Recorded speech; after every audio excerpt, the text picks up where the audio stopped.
Hi, my name's Elly and I'm the Commercial Director at Transition Partners. We're a tech recruitment consultancy with an office in Leeds covering the UK market and an office based in Berlin. I've worked within tech for the past 5 years and find the market fascinating.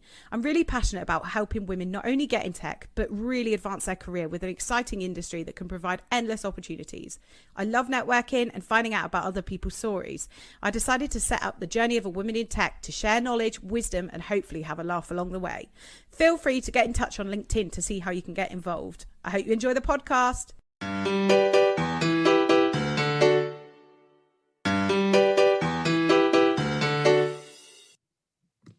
Hello everyone and welcome to the Journey of Women in Tech. I've got a fantastic leader with me today. We've got Gail Eastaugh, who's the Programme Director of AeroSpace Cornwall and the Cluster Lead for the Cornwall Space Cluster. She's had an extremely interesting career across public and private sectors, healthcare, environmental research and tech. Hi Gail. Good morning, Elly. Lovely to be here. Yeah, so lovely to have you on the podcast. And what an amazing background you've got then. So you've got, is it a picture of Earth from space? This is Earth from space. So it's showing up all the light pollution effects. You can see all the hot spots. Oh, wow. It's incredible. Yeah, it's really amazing. Amazing. So I'm so happy to have you on the podcast because your background's definitely a unique one. So it's incredible to have you on here telling and sharing your story. So why don't we start then with a brief introduction into your current role and what you're up to? Sure. So as you said, I'm effectively wearing two hats today. So I'm the central point of contact for anyone that wants to engage with the activity that's happening in the space sector across Cornwall and Isles of Scilly. Wow. There's been some really interesting developments and investments made in the whole sector by the UK, but more recently at a regional level. So really excited about that. And also I oversee a research and development investment fund, which is focused on really supporting tech developers to accelerate their innovation and develop new products and services. And effectively, we pay for 50% of all of their R&D costs. So we're really giving that a kickstart to make sure that everyone's really good ideas can get to market as quickly as possible. What an amazing role that is. And it must be so lovely being able to contribute and help support all these startups and all these amazing ideas. And that's in the Cornwall region. That's in the Cornwall region, but it's also open to anyone that wants to collaborate with businesses in the region. So that could be anywhere internationally, any scale of business. It is really interesting and it's a real privilege. The reason I really like innovation and sort of the R&D sector is because it's so varied and I get bored easily. So I quite like that constant variety. It's brilliant. But also I just love working with entrepreneurs. I think there's something about the energy and the enthusiasm of somebody when they set their own business up that's quite different to working with a sort of employed member of a team. Yeah, and I think the impact that you're having on those individuals and those businesses as well, I mean, it must be nice being able to offer that kind of funding and support. Like it's really nice. And I think we always kind of say, and I'm sure it's the same in every part of the UK, we've got businesses who are really capable and actually they don't really need support as such, but what they do benefit from is having some investment pumped in to de-risk what they're doing and accelerate what they're doing. But also we've got people who are setting out for the first time on that journey and really do need a bit of guidance. And we find that actually it's the mentoring and the networking that we can provide for them that's much more beneficial than the cash, although I'm sure the cash helps. The cash certainly helps, I'm sure. That's so great. What an awesome role to have.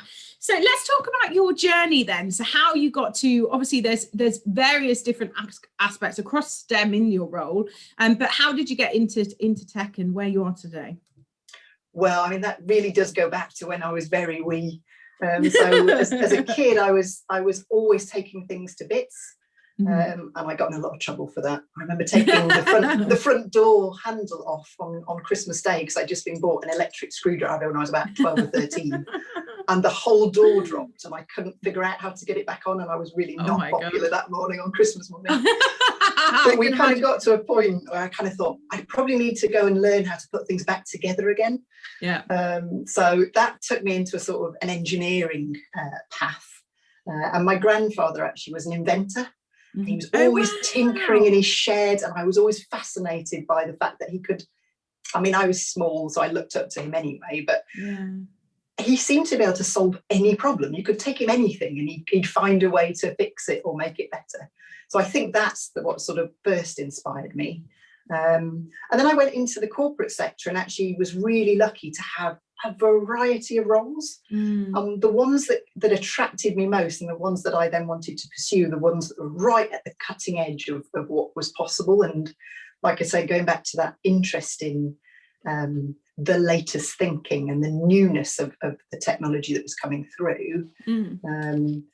As I think you mentioned in the intro, I worked in the healthcare sector for a long time. So I worked in diagnostics and point of care testing and medical devices. Yeah. And that was great because actually it probably gave me my first understanding of how technology can really have an impact on the quality of life for somebody. And actually working in a corporate environment is all about profit and it's all about making money for some possibly anonymous shareholders. But actually what I was doing, I felt really passionate about because I could see people with diabetes coming, with tears in their eyes saying, this has changed my life. This has given me a new lease on life. Yeah. And I think that's perpetuated through my whole career. I kind of want to be in areas which are actually having a really big impact on society and on humanity. That's so lovely, isn't it? And I think it's so true.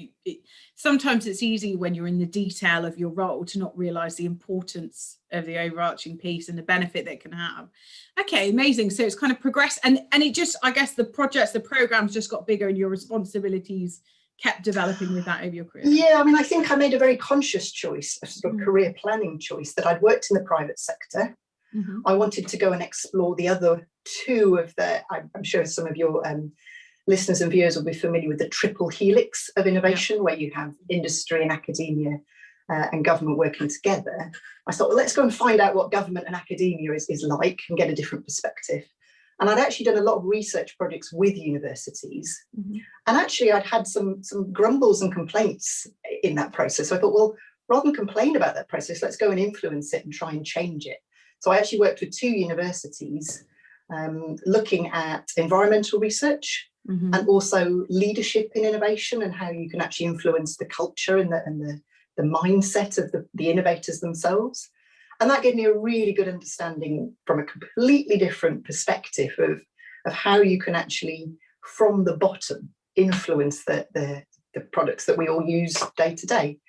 And I think from there, then I've ended up in my current role, which is actually part of my remit is about regional development for local government. So my reporting line, my employer, should I say, is local government.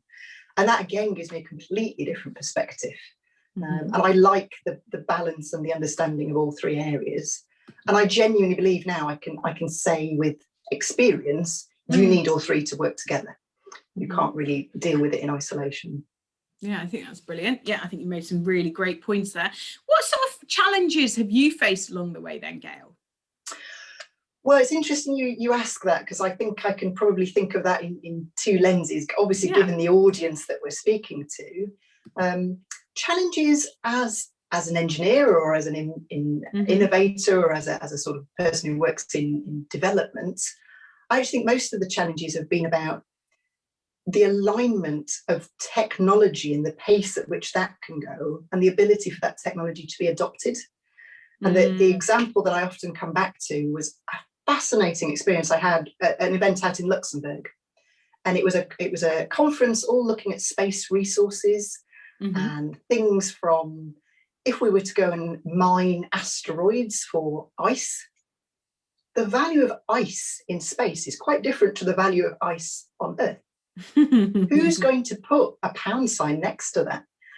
And there was some really interesting debates, between the politicians and the financiers and industry about how do you quantify the value of that extraterrestrial market. And all the tech developers in the room going, we could go tomorrow, we're good, the technology is not the problem there. And I think that's been a really interesting challenge. How do you ensure that those are going together where you can?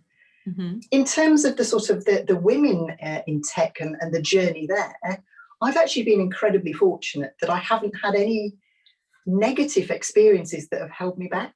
If anything, being a woman in the tech sector has been a huge advantage. Oh, really?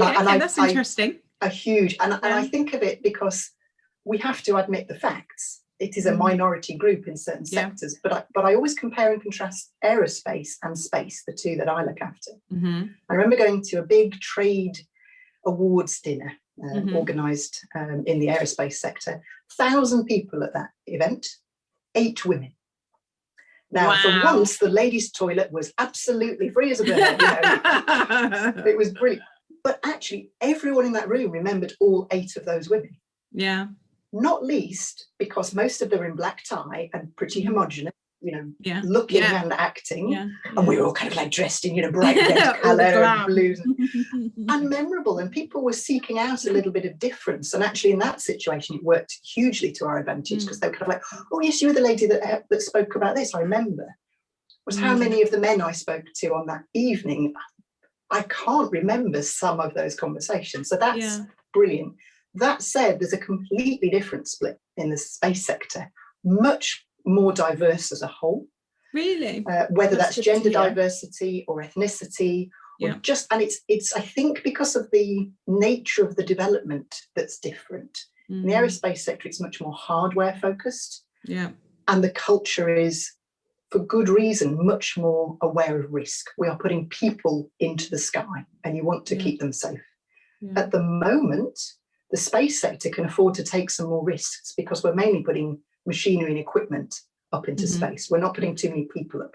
And there will be, we have to admit, there will be accidents and we will have loss of life in the space sector. But I think at that point then, there will be a rebalancing of that attitude to risk.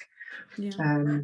But I think really interesting to see that. I think it's really interesting to say about the space sector. I guess the problem to having diversity is probably like socioeconomic and opportunities for people that haven't managed to scale through the education system. That's probably a different level of diversity that you look at, isn't it? But it's great that you feel like you get that gender balance a lot better. And I wonder if there's anything from tech specifically that we can learn and take from that, like anything that you think that we could do better? I think the media and the aspiration message is so different in space. I mean, I have 2 goddaughters and they are mad about space. Now, whether that's because I keep sending them at Christmas, oh, here's an Apollo puzzle and let's go to this event and, they've absorbed it, or whether they were always going to be passionate about it.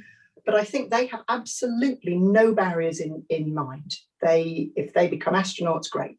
If they go on and do things in that sector, there are no limitations. And I think it's because they're seeing really positive role models. And I myself, I think back, and it's funny when you look back, you don't appreciate it at the time. But when I was 16, 17, Helen Sharman came to open our science block. And Helen Sharman was the first woman British astronaut in space. Wow. And at the time, I genuinely didn't think much of it. We used to have people coming in. Sometimes it was somebody's parent and they'd say, oh, I'm a vet, let me talk to you about that. And she came in and said, I'm an astronaut, let me talk to you about that. And we just kind of went, great, let's put that on the list as a maybe. And I look back now and realise how lucky I was to see that as the norm. And I know a lot of kids don't see that. But I do think the media recently, the Perseverance mission, I looked round Mission Control when that was being televised last week. Yeah. And, the dominant voices there were pretty much gender neutral, and that's great. And if you look, and I think it's a really interesting testament to cultural differences. If you look at the United Arab Emirates, nearly all of their space agency is female. And that's because a lot of the men go off and study theology. Yeah. So STEM subjects are very much for the ladies to go into as being, predominantly for them. And that's created a really interesting dynamic internationally, because it's not often you go to a space agency and find it almost exclusively female. That's fantastic, isn't it? Great to see. It is, and I think it's really inspiring. I think we can learn from that. Yeah. But also, I think the question you asked was about what can we learn from tech. I think it's the adoption of tech day to day that's actually going to make the biggest difference in terms of overcoming challenges. And I think tech development sometimes digitally is seen as something that eventually will filter into the stuff that we use, but it's sort of separate. Yeah. Now I know so many people that go, I'll get a Raspberry Pi and code it myself if I want my greenhouse windows to open. Well, that's just not something that we used to do before. You had to go and get an expensive piece of kit. Yeah. And my other half, he is an engineer as well. And he's very excited at the moment. He's coding up a pump system that will come on in the summer and water the plants. I'm like, great. Oh, wow. Amazing. So I think That's it's becoming much more accessible for people because of that front end. Definitely. So innovation is at the core of everything you're up to, which is amazing. But it'd be great to hear then what you think the future of tech looks like. Well, I can talk about the sectors I'm more familiar with. So definitely. In the aerospace sector, I'm very conscious of the impact the pandemic has had on international travel. And governments and all of the resources and decisions about investment going forwards now have been accelerated to the sustainable aviation agenda. How do we replace fossil fuels, electrify aircraft, reduce the carbon footprint that aircraft are having? Because let's face it, aerospace is a pretty dirty industry when it comes to the environment. But actually, I've seen some phenomenal innovation driving that, where we've got everything from individual and personal transport options being developed through to hyperloop technology, which will run us around from country to country in minutes. And I think that focus that we've all had over the last 12 months of, do we really need to travel? How best to do that? And can we do it in a different ways is a real testament to how some of the technology that you and I are using today has actually really made an improvement in that. I think on the space side of things, it's about learning. It's about, we've got a project that we're involved in at the moment where they've sent, it's a space worms project. They've sent worms up into the International Space Station. Wow. Excuse me. And they want to look at the physiology of those worms because they most closely resemble human muscles. Because actually, what happens to them? I did not know that. How interesting. What happens to them in microgravity environments is completely different to what happens to them on Earth. But actually, we might learn something for people with muscular dystrophy or musculoskeletal conditions that are completely debilitating. There's some amazing opportunities to learn about health from space. And likewise, I think there's pockets of the Earth that we'd probably look around at and say we're not too proud of what we've done. We've damaged, we've exploited, and Cornwall's no exception. We're surrounded by mining waste, and people come and see the beautiful coastline, but they don't necessarily see what's been happening over the last 200 years.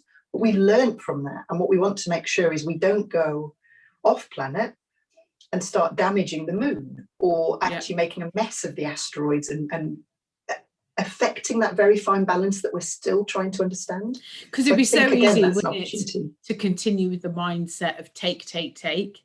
And you would think initially when we're entering space, that would be the mindset that we're going in with. But it's great to hear that that's not, and that sustainability piece is just so important. And it's being done internationally, which is great. There's a working group to govern how that is done responsibly, and I think that's fantastic.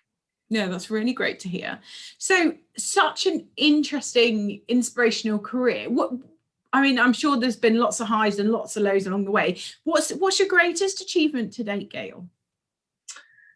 Professionally, I would say it's probably the work that I'm doing at the moment in terms of putting, a regional capability on the global map. I think that's actually something that the reason I moved to Cornwall originally, not only because my other half is Cornish, but actually the reason I wanted to come down is I wanted to influence policy and local resource decisions in a community where I was actually living. And it's great. And I probably 5 years ago, I'd have laughed at you if you'd said, oh, you could work in the space sector in Cornwall. I'd have been like, really?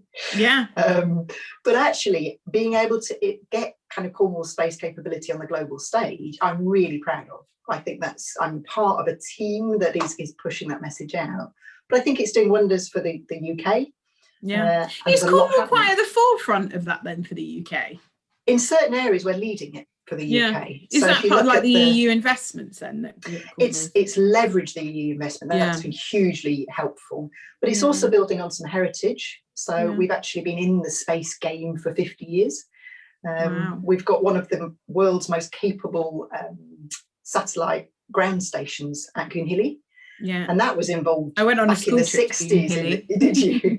Yeah. You know, that was involved in the Apollo mission broadcasts back in the 60s. So that's been very much part of our broadcast community and SATOPS and SATCOM's capability. But more recently, with the spaceport developments, we're going to be travelling and sending stuff into space more often. We're going to need places for that to go from. So we have Spaceport Cornwall at the old site at Newquay, which was a military site for many years, but is now a passenger airport. Yeah. And it's great because we're going to be able to sit there on our holiday, maybe to Spain, alongside the rocket launch vehicle that's going to be launching small satellites into space with Virgin God, that's Orbit. Incredible. So that's so exciting, really exciting, isn't it? And when does that kick off? With like the spaceport? That'll be next April. First launch so next it's April, not even far away, is it really? It's lovely now. We've passed Christmas, to be able to go next year. Yeah, that must be really nice. Time. But I think that's just doing a great job, particularly to help people see that there are opportunities in high-tech sectors.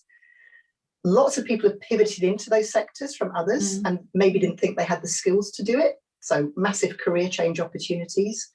And also, I think it's doing wonders for the next generation of scientists and entrepreneurs and engineers to kind of see that actually I don't have to go over to French Guiana to get involved in this, or over to the States. I can do this on my doorstep. I think that's part of it. We want to encourage children and young adults to think that they've got the broadest range of possibilities going. And I think if I think back to when I received my first career advice, I wish I'd had a bit more of that about do whatever. Everything's possible. Yeah, that's so incredible. Well, hopefully we can use today as a good platform to be able to inspire others. Clearly, I think it sounds like your granddad played a key role in inspiring you to where you are today. Background in as an inventor is incredible. But who's been your greatest role model along the way? I think professionally, I'm taking a lot of inspiration at the moment, actually, from Lucy Edge. Okay. She's the Chief Operating Officer at the Satellite Applications Catapult. Okay. And I first met Lucy actually when she worked down in Cornwall.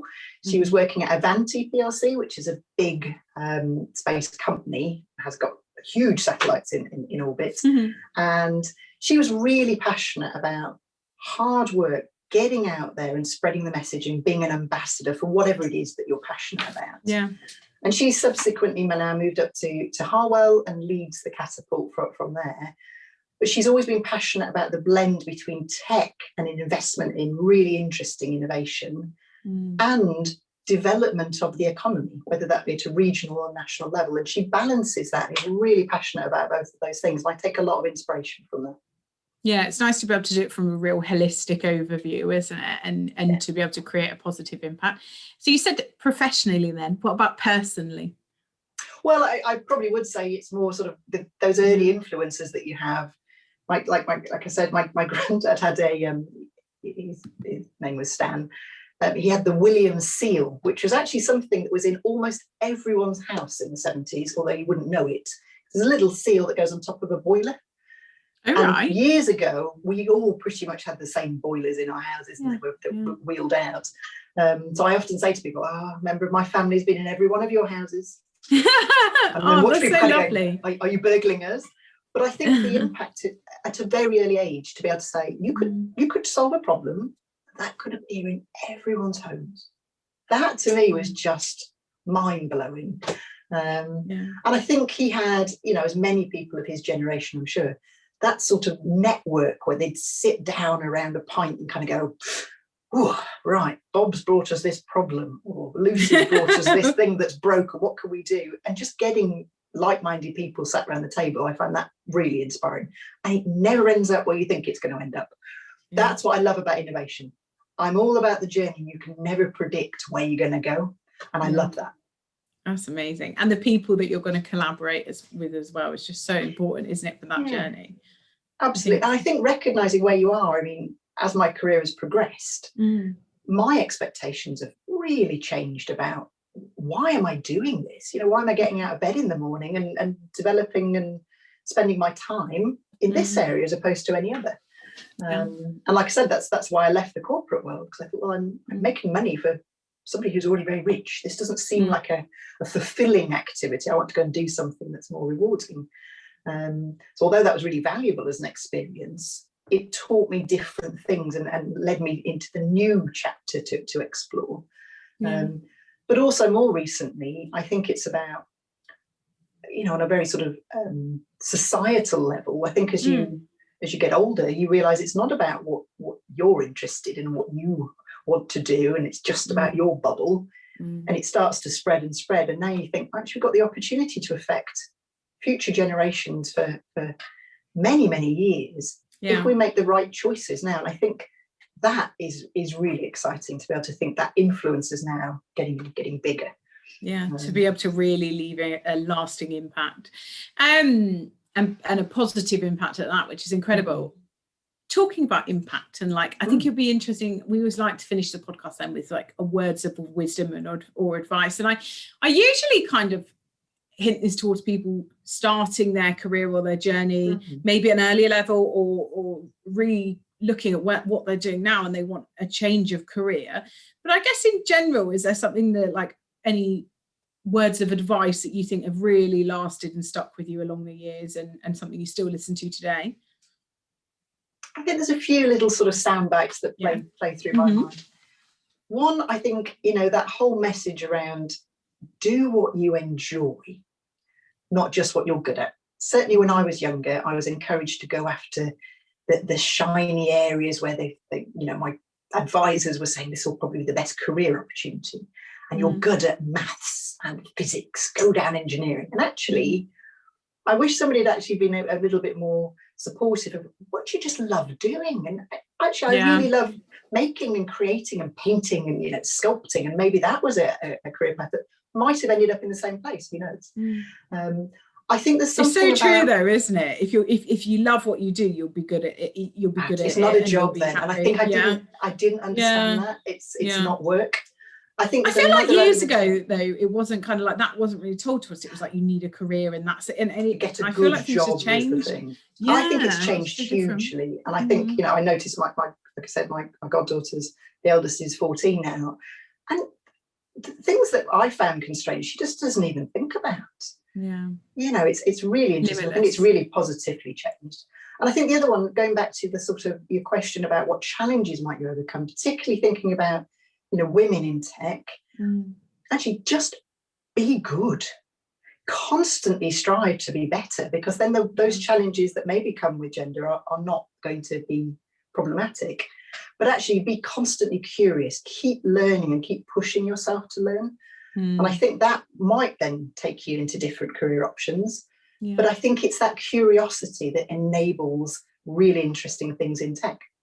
And I think you've certainly got that curiosity, and you know what, it's been a pleasure having you on the podcast, because the aerospace and space industry is not something that we've explored before on here, and it's not something that I've particularly spent much time thinking about, so it's really interesting to hear your story, and hopefully we might inspire a few more individuals to move towards that remit, because there's so much of that collaboration between technology and innovation, and there's so much room for people to draw out a career within this space. So that's incredible. Thank you so much for coming on the podcast, Gail. It's been thank you, Elly. It's been really enjoyable for me as well. If anyone wants to reach out, Gail, and get in touch about opportunities, what's the best way for them to do it? Is it LinkedIn, or they can LinkedIn, so they can contact me directly, or they can go to the website, which is www.aerospacecornwall.co.uk, if they want to find out about some of the opportunities in the tech sector. Amazing. And also you might get people to reaching out about their sort of opportunities for funding and support with businesses as well, which is incredible. If anyone wants to collaborate, then come and have a chat with me. I love that. Thank you so much for coming on today, Gail. It's been a pleasure hearing your story. Great. Thank you, Elly.